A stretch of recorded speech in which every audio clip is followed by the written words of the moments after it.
Real quick, our 2025 calendars are on pre-order now. You can get them at creativepeptalk.com/2025. That's 2025, the numbers. The first 100 orders will receive a free original sketch randomly selected from the past 12 months of my creative practice. These calendars do usually sell out, so don't wait if you want to get your hands on them. And these are a special 10 years of Creative Pep Talk edition with the greatest hits from episode art over the years. Stay pepped all year by getting yours at creativepeptalk.com/2025. We super appreciate your orders and thank you for supporting the show. And big thanks to our great print partner, Jack Prince, for making this possible. On the creative journey, it's easy to get lost, but don't worry, you'll lift off. Sometimes you just need a creative pep talk.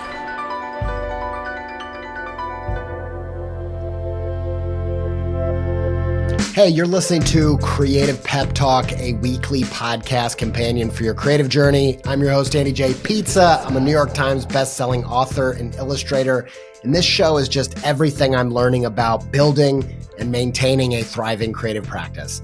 Let's get into it.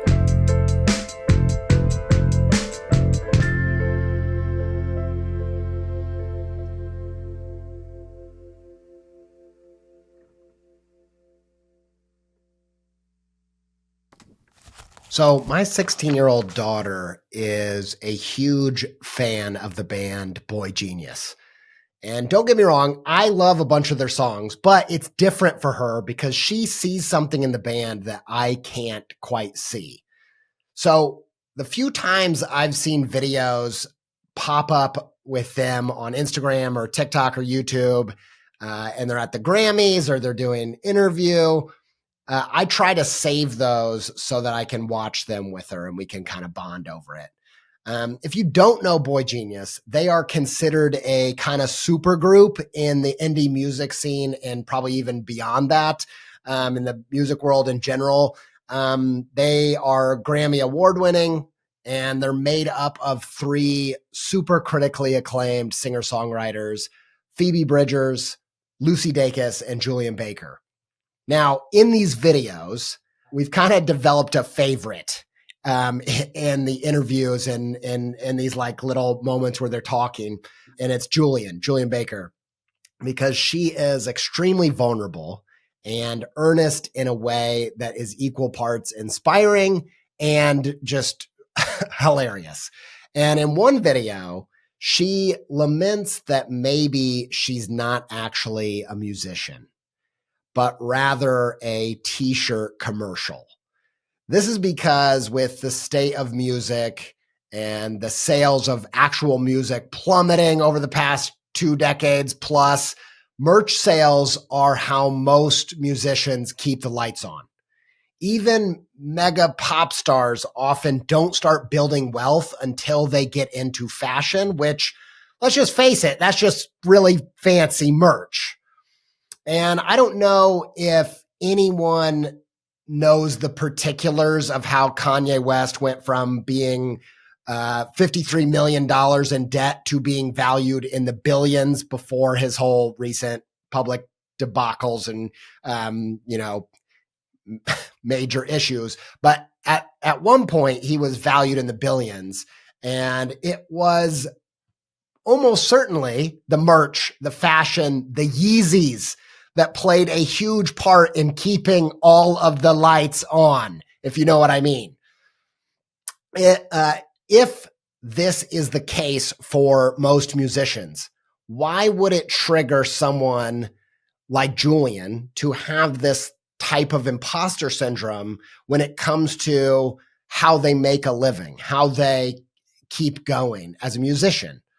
I have a feeling that it's a deeper issue than just the state of the music industry. When Julian says that she fears she's not a musician, but a t-shirt commercial, what is implied here is that you are defined by how you make money. That how you make money defines what you are as a person. And because you don't make the money on the music directly, then you must not be a musician. And how we define ourselves as artists is something that we all get hung up on from time to time. Like, am I a real artist? Am I a hobbyist? Am I high art or low art? How we define ourselves can be really debilitating and get in our head when it comes to showing up and being creative. Now, this was probably just an offhanded comment. Like, I don't have any proof that this concern keeps her up at night. I don't know. But regardless, I think it's a shame. Not only because I think defining ourselves by how we make money is maybe not so good for the heart, but because I'm just sick and tired of artists being made to feel guilty about how they have to survive and how they have to get by in the world. People will work in day jobs, spending all of their life energy working for a corporation that is killing the planet, and then scrutinize artists for selling a t-shirt or making a brand deal. And it's just really frustrating. And I'm just sick and tired of artists being super generous with their profits and letting everyone and their mothers take a cut of their sales. And recently, I even heard that some music venues are trying to get in on the merch table action. And I just nearly flipped. Like it just made me sick. Like, the merch table is the last ditch effort musicians have at getting a chance to pay their bills doing what they love. And you want a cut of it? They already sell your booze and you take a cut at the door. Like, it just feels like the same tale of artists having empathy for everybody but themselves and letting well, they deserve it. They work really hard. I couldn't do it without them, whatever. Like, okay, yes, I'm game to pay people what they deserve when they're involved in the process. But at the same time, I'm just sick and tired of artists having to apologize for needing to eat. Now, in this video, Julian's bandmate, Phoebe Bridgers, doesn't seem as concerned about being a t-shirt commercial as Julian is. So whereas Julian has this like glorious aura of being too precious and angelic for this cruel world, like she's like a sensitive singer-songwriter, Phoebe, on the other hand, comes across much more like a trickster pragmatist and seems damn good at selling merch too. If you know of Phoebe Bridgers and you picture her in your mind, you're probably imagining her in her quintessential look, which is a black top and black pants with a white skeleton print on it. And she's wearing it on her Spotify profile and on the cover of her album Punisher. She's wearing a fancy version on the red carpet. And even when she played on Saturday Night Live, she's wearing the skeleton look. Now, I'm not claiming that this is all just merch strategy, but this kind of Donnie Darko vibe doesn't just match her aesthetic and her music. It's also incredibly simple in terms of production. So it's one layer of screen printing on black garments. Now, if you make art for a living or if you have ever sold products, you know that's just good profit margin right there. And she currently has a pair of these sweatpants, the skeleton sweatpants, in her online shop with bones printed on the front and back. And they read Phoebe Bridgers across the butt. And of course, they're sold out, baby. Like people want these. So I don't know how much of this was leaning into the need to be a t-shirt commercial. But either way, I just have to say, bravo. In a world where beloved musicians have to struggle to get by, she seems to have had some real success in that area. And I just really praise her for that. And I'm really happy for any of my favorite musicians to figure out how to make that work in a world that's made it very difficult for them to do so. And hey, it's also great merch. It's just really cool. It looks kind of like an X-ray. And I feel like that even captures something about what defines her music, or rather what's beyond definition about her music. Because while I don't think how she keeps the lights on define her or her as a musician, how she shines her light with her music into her audience is kind of like an X-ray. It exposes something on the inside of these people that they have no other way of seeing. And that's why my daughter isn't just a casual fan like I am. She needs the merch. This merch is magic. It's like a reverse invisibility cloak that instead of concealing who you are, it makes you more seen. That's why she loves the music. She sees something in it that I can't. She sees herself in a light that she's never seen before. And this is why it matters that you figure out how to keep the lights on as an artist. And by the way, do you know what the X in X-ray stands for? Because I figured I did. I thought I must know what that stands for. And I just forgot. Like I started thinking about it. I was like, I can't quite put my finger on it. And if you just pause for a second, just see if you can guess if you don't know. Is it extraneous rays, extra rays, extemporaneous rays? Like I couldn't think of what it was. But I was like, I have to know. It's like such a common thing. But I looked into a little bit and I was delighted to find out that the X stands for unknown. Like the German scientist that discovered X-rays was like, whoa, I don't even know what this crazy light spectrum is. It's wild and it's beyond words. It's indefinable. Let's call it X-rays. And it got me thinking, like maybe part of the problem with getting so caught up with defining ourselves by how we make money isn't just that it's the wrong way to define ourselves, but rather that defining ourselves is kind of missing the whole point of being an artist. Because when an artist really hits us, the way that Boy Genius hits my daughter, when it really cuts you to the core, if you try to define it or you try to put your finger on it, like what about this is doing this thing within me, the best compliment that you can have, the highest praise you have for art is that you can't define it. It's something undefinable. And it's why we call it the X factor, because it's unknown. It goes beyond words. It goes beyond definition. So the next time you're thinking, am I really a fine artist if I have to sell more postcards than paintings? Or am I a real artist if I have to have another job to keep the lights on? Use these thoughts as a reminder that your life is not defined by how you make a living. Remember that you doing what you have to keep the lights on so that you can keep showing up and keep shining that invisible X-ray light into people's souls isn't something to be ashamed of, but proud of. And that the next time you feel yourself getting caught up with how you define yourself, remember, I'm not shooting for a definition. The spot I'm after is an undefinable and indescribable thing that is appropriately marked with an X. Okay, so why do I bring all that up about t-shirts and merch and Boy Genius? It's because we are talking about sales today. We are doing a series on the podcast called The Journey of the True Fan. This is episode 2 of that series. You can go back and listen to the first episode. It is episode 473, and that's episode 1 of this. And the whole idea is that there are 2 significant parts to being a creative person. There are 2 distinctive parts in the creative journey.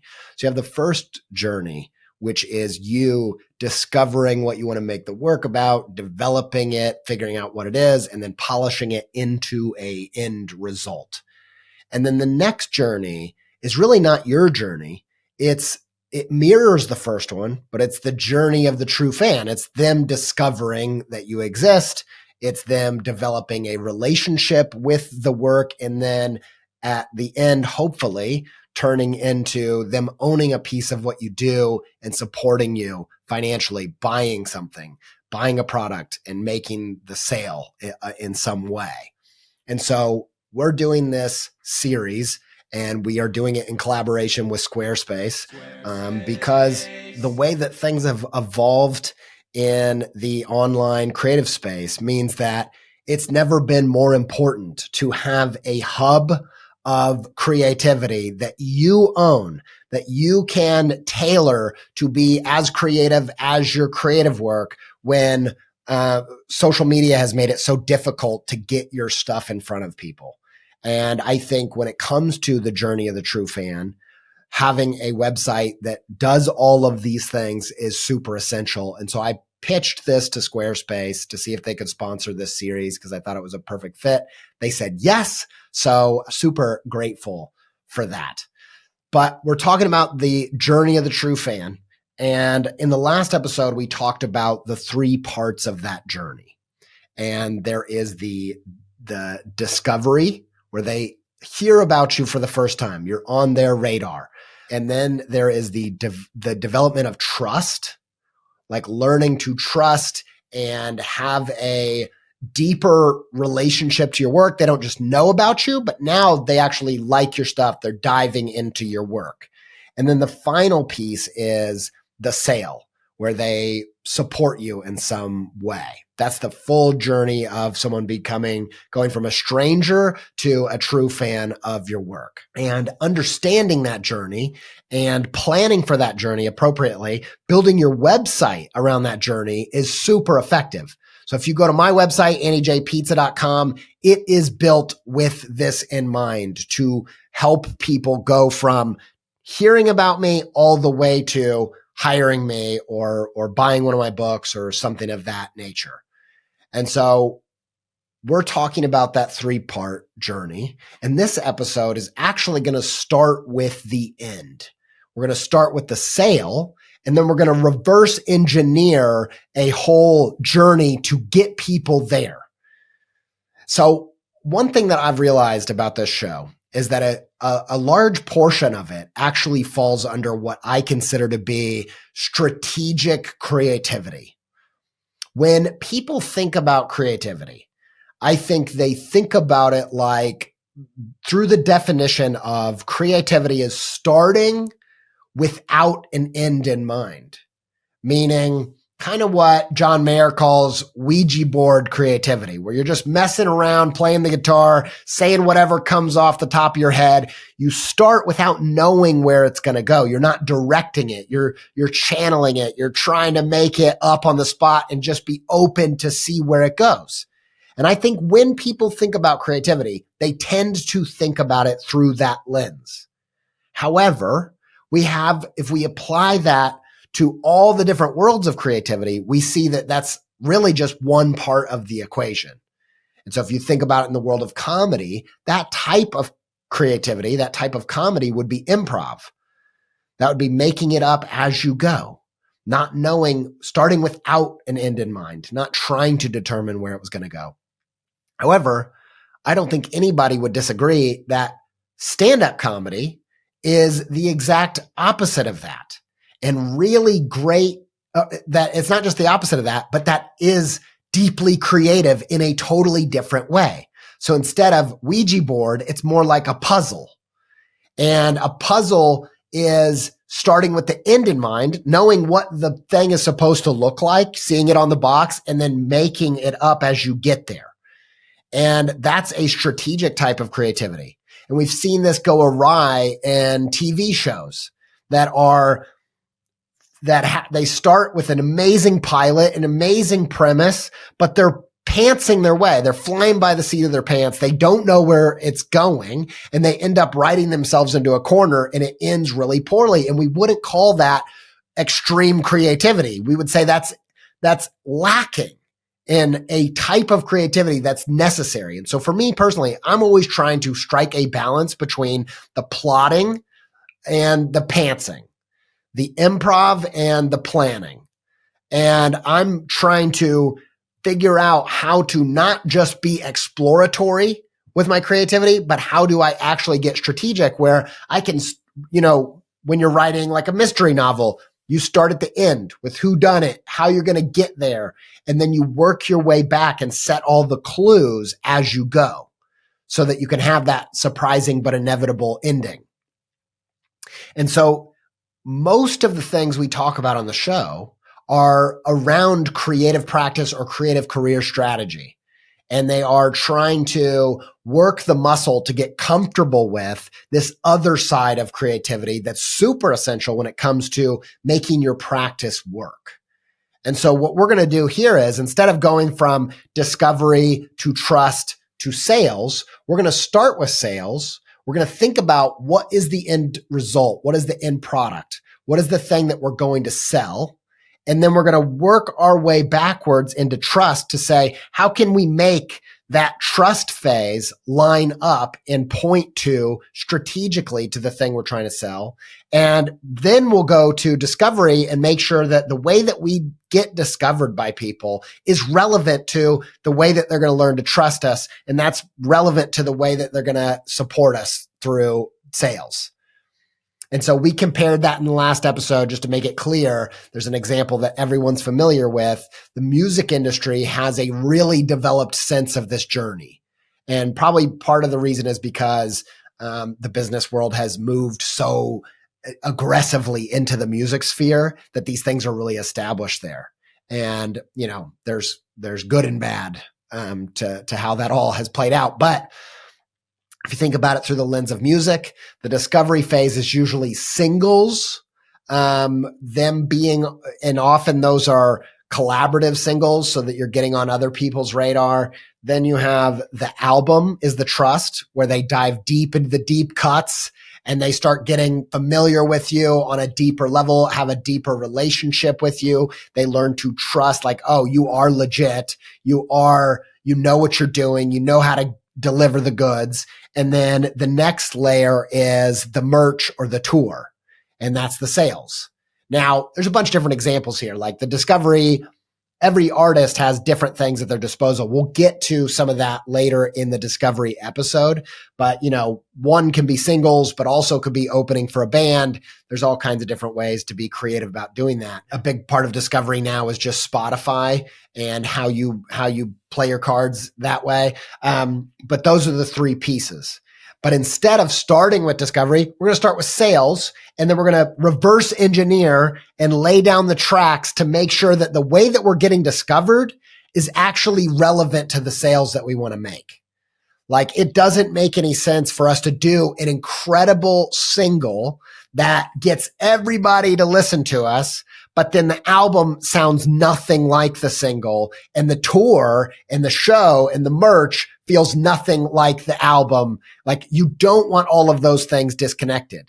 You want the Phoebe Bridgers thing where you're wearing the merch on the album cover, as long as it's artistically credible the way that she's done it. Sometimes you don't want to go so far where the extreme version of this that kind of is unsavory and ends up ruining the art is where you see like the superhero movies in the 90s, where the movies were written around the toys that they were going to sell, like the Batmobile or the Batwing. Like, the whole movie's built around getting as much product placement as possible so that kids will go buy the toys. That's the extreme. You can fall off this tightrope on either side. But I think if we start with sales and work our way back, we are likely to be able to plant things in the right way and make sure that it all has some level of cohesion and some level of balance. Because you could also do the opposite, where you plant this single that is so catchy, that's such an earworm that nobody wants to hear it. No one wants to hear anything else from you. They don't want to dive into the album because this thing is just stuck in their head all the time. And it's so catchy that it's lacking artistry, right? Like, you got to balance these things out. But I think the best job we can do is start with sales and then work backwards.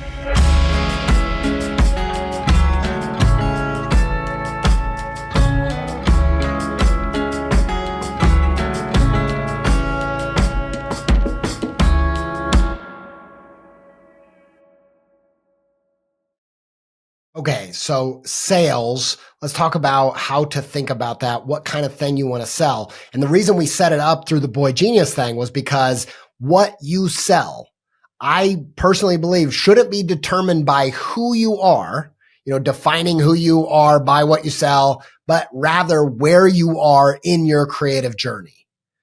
And I'll explain what I mean by that. but locating where you are, what you need to keep the lights on, what you need to keep going, helping determine that can help inform what you need to be selling and how you need to be positioning that. And so we talked a bunch on this show about the 1,000 true fans. You probably get sick of hearing about it. It's this concept from Kevin Kelly.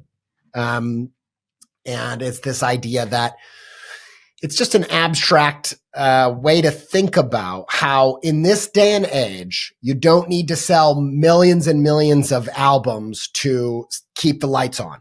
And the argument is you only need 1,000 true fans. You need 1,000 people that are willing to pay you $100 a year to support you between the album sales, the t-shirts, the tour tickets, whatever. And if you get 1,000 people to do that, that's $100,000. Now, of course, there's taxes, there's other people taking cuts. There's some people can do that because they're a solo person and other people have a band. And then, you have to do the math. You have to make the math, right? For your situation. It's just a concept to help you wrap your head around what this can look like beyond just going viral or being famous or whatever it is that is really unattainable or not fully in your control, right? Now, sometimes you could think like, okay, really, could I get by with just 1,000 true fans? Now, that doesn't mean 1,000 followers. Like only a small subset of your following is willing to be a true fan, is willing to support you at that level of sales. But it's still a much smaller number than what you might imagine, especially if you are able to be strategic and purposeful with how you fund your practice at this stage. And so sometimes when we talk about the idea of the 1,000 true fans, it can seem like, is that even really possible? Like for just 1,000 people to kind of fund and float your whole thing? But the truth is most people in America get by with just one super true fan. Because most people, their whole livelihood is make or break on one person that was enough of a fan to hire them for their full-time job. And this idea, this notion that one person or 10 people or 100 people or 1,000 people could be completely make or break for your career is very based in reality. And figuring out where you are on that journey can help determine what you need to sell to get by. And so if you're in a place where you have no true fans, no prospects, that might mean that you're currently in a place where you need one super mega true fan, AKA an employer, to make sure that you can keep the lights on. And there's no shame in that. Like everybody, most people have to start there. I did. Most people do. Some people have to go off and on. There's no shame in how you have to keep the lights on, how you have to keep yourself funded so that you can do those creative things. We all need to eat. We all need to take care of our families and take care of business. What I want you to do with this stage is to think about how many true fans are you at right now and how many true fans are you able to get in the near future, in the next year with this next creative project. And so you might be one true fan. You might be at a place where you're at 10 true fans. And 10 true fans mean you've got 10 clients. That's another name for this level of fan. 10 true clients, which are willing to pay you $10,000 each for these different projects. You might be at a place where you have 100 true fans that are willing to pay you $1,000 each in commissions. Or you might be at a place where you're at 1,000 true fans that will pay $100. Now, just to get really specific about what this could look like, if you are a chef, that might look like being a chef in a restaurant. Your one true fan is your employer. The next level might be catering. The next level might be food truck. The next level after that might be having a full-blown restaurant. And then even after a restaurant, it might be like licensing products or selling your secret sauce out of the restaurant or whatever. You can keep scaling from there. But you have to be aware of, where am I at within that journey? It's easy to want to skip to the place where you're scaling and you're selling hundreds of thousands of products. but most people's journeys don't go that way. And so if you're a musician, this one's trickier because finding a full-time job as a musician might not be in the cards. It might be impossible for you to have one true fan, but some people do it. Some people are employed in making music for TV, work, writing songs in that way. But the next level might be something like being an opener for a band. And that again, that's only one true fan. You only have to have one band think you are the Cat's knees, pajamas, the bee's knees and the pajamas. They kind of got mixed up in my head. Bee's knees, Cat's pajamas. You only need one band that thinks you are the literal greatest and they want to get the word out. That's your one employer. The next level might be licensing and syncing your music. The next level down might be then touring and selling merch. Now, if you are a comedian, it could look like at first your one true fan is you write for a show. You're in the writer's room. And then the next level down might be freelance writer and you're writing for a few different shows and working on a few different scripts for different people. And then the next one down might be you're doing corporate gigs where they're paying you a larger sum of money than you can command in the club. And the next one down might be a touring comedian where you're actually scaling it out and you're doing the merch. If you're an illustrator or a designer, it could look like in-house or agency. Then you're moving down to retainers and repeat clients. And then you're moving down to just clients. And then you're moving down to talks, workshops, books, and so on and so forth. But you can see how in every different area, there are ways to map where are you right now in the journey. Are you in a place where you're lucky if you get one true fan? Are you in a place where you could work towards getting 10? Are you in a place where you could figure out a way to get 100 or even up to 1,000 and beyond? And the cool thing is about doing it this way, this kind of grassroots way, building it organically, bootstrapping this thing. The cool thing about that is a fully formed business isn't ever 1,000 true fans for $100,000. It's if you work your way through, you're going to Frankenstein and piecemeal this thing together so that when you're at the height of what you're doing, you're not just selling products. You're not just having clients. You're not just having retainers. You're doing a mix of these and you have options to build it the way that you want to build it. If you don't ever want to do corporate gigs, you don't have to.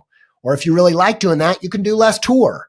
Like that's the ideal. And you can build something from, that goes beyond that bottom layer of what you need to survive. But knowing which of these you're in right now can help you figure out what kind of website you need to build the trust, what kind of project you need to focus on next, and what kind of places you need to go to be discovered by the right people.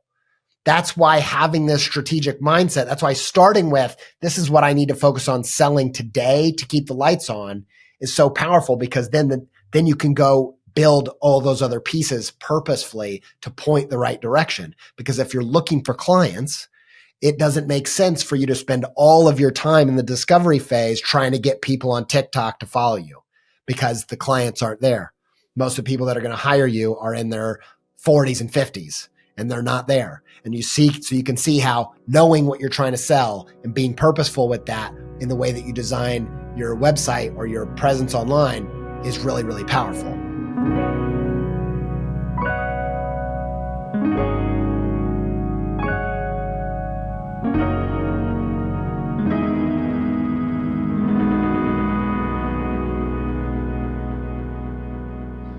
Okay, so in this show, at the end, we try to give you a CTA, and it's not just a call to action. It's better than that. It's a creative call to adventure, and it's how you put this stuff to action right now so that it's not just a cool idea that makes you feel inspired, but it really makes a difference in what you're doing. And so the CTA this week is called Push Button, and I'm going to explain what that is. So when I was in high school, I worked at a movie theater. And it took me a long time, but eventually I worked my way up to shift manager somehow, mostly because I think the bosses liked me and pitied me and knew that I needed a change or I was going to have to walk out of there. And so eventually they let me build movies And back then we had film and you had to like splice it all together and you had to run it through this kind of ancient projector. And it took a lot of training to figure this out. And then you could preview these movies. You got to watch them super late at night and see them before they even came out. Like I saw The Matrix Reloaded way before anybody else. So I'm still bragging about that. I saw Harold and Kumar really late, and then we went to White Castle. A lot of really, really great stories from that time. But one time I'm getting trained on how to do this, and I must have been, I really was like trying to skip to the end, and I must have said it 100 times, like, oh, and then you push the button. And the guy that was training me was like, Andy, no, like I know that button on the projector's glowing and it looks really fun to press, but you need to just listen to each part. Quit saying push button. Do I just this is that where I push the button? And he started teasing me about that forever. And would just tease me. But I want you to think about your website like that. I want you to think about your website as if it was one big button that was irresistible, that was calling in the right person, the person that you're trying to sell to. If it could only achieve one thing when that button got pressed, what would that function be? If it only could sell books, if it could only sell albums, if it could only sell tour tickets or merch, if it could only, give you a client job, if it could only get you one true fan as getting hired by an employer, if your website can achieve multiple things, that's totally fine. But hopefully it all comes together and it has a hierarchy where you have a purpose, where you're like, if this website can only do one thing, what could it be? How can you make it that irresistible projector button where they're just like, push button? Now it's time to push the button. Like, make your website that purposeful. And so if you're in a place where you're in the 1 to 10 range, trying to get jobs or trying to get a client, it might be a portfolio that is a button that when it's pressed gives you a job. If you're in the 10 to 100 range, it might be a button that books you as an opener for a band or gives you a commission as an artist. If you're in the 100 to 1,000 range, it might be to sell a particular product. Now, like I said, your website can do a few different things. Mine does. But I did have a very specific purpose with how I built it. When people discovered me and they went to my website, they're developing trust, which I think the website's main purpose is the trust, and then ultimately that button pushing for the sale. It does a really good job of doing the trust thing, telling people who you are, giving them signs that you're legitimate in what you do, and then leading to this button. But the first thing you have to decide is, what is the button? What is the purpose? If you can determine just one major thing, the top priority that you can do with this website, you can then build everything around building trust to pushing that button. Now, in the next episode of this series, we'll talk about the trust element. But for now, all I want you to do is think about, where are you at in terms of that journey of growing true fans? Are you in the 1, 10, 100, 1,000 range? Wherever you are will help determine the kind of button that this website needs to be. And then I want you to decide, what does that button need to do when it's pressed? It might be an email button that's emailing you a job. It's kind of a metaphorical button, but it can literally be a button in the top right-hand corner that says, email me for a commission, or click this to go into the shop, or click this to buy tickets for the event, whatever it is. But if it was just one button, what would it be? That's all you got to do this week.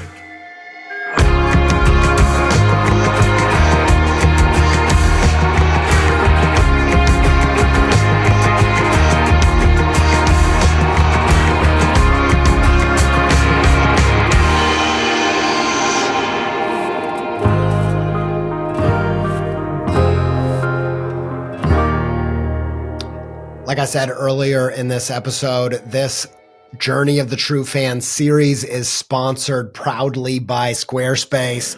I love Squarespace. I love what I was able to achieve in my own website.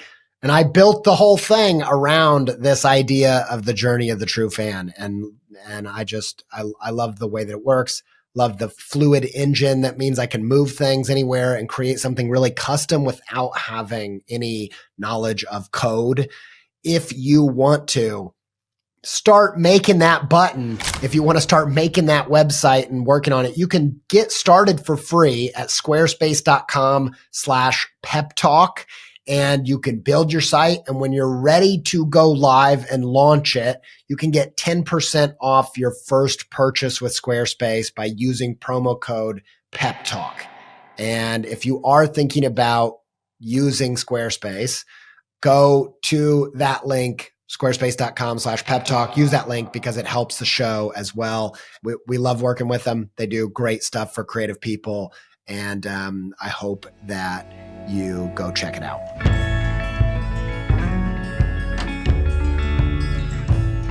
Each episode of Creative Pep Talk is designed to help you maintain a consistent creative practice. If you're trying to transform your creativity from an infrequent hobby into a real discipline, sign up to our newsletter at andyjpizza.substack.com so that you never miss an episode. Creative Pep Talk is part of the Podglomerate Network. You can learn more at podglomerate.com.